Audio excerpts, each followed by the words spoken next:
Nagsimula ang lahat sa eskwela, nagsama-samang 12. Sa kalokohan at tuksuhan, hindi maawat sa isa't isa.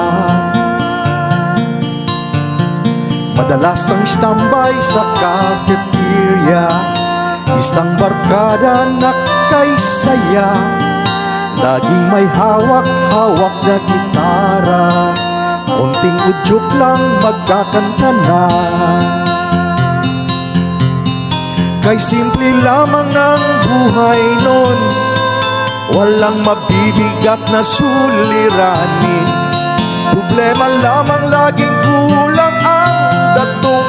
Sana napuntang panahon, sana nga ba, sana nga ba, sana napunta ang panahon.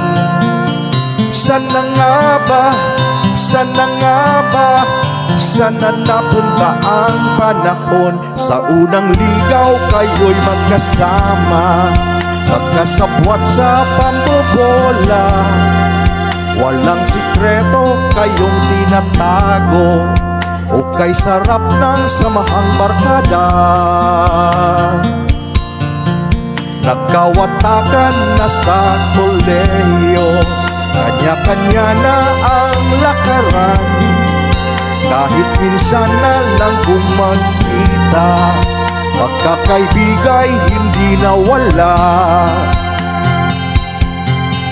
At kung saan na napadpad ang ilan, sa dating eskwela meron ding naiwan. Meron pang ang mga ilang nawalan na lang, nakakamiss ang banging samahan.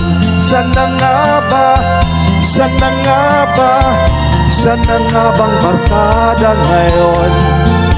Sana nga ba, sana nga ba, sana nga bang barkada ngayon?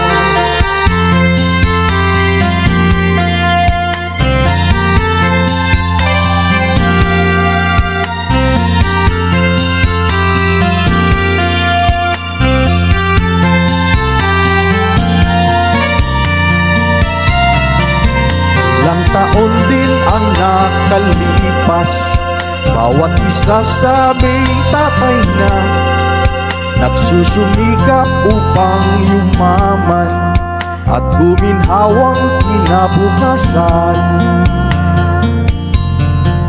Paminsan-minsan kami nagkikita, mga naiwan at natira.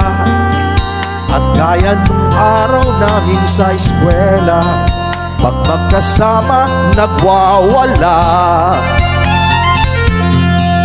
Napakahirap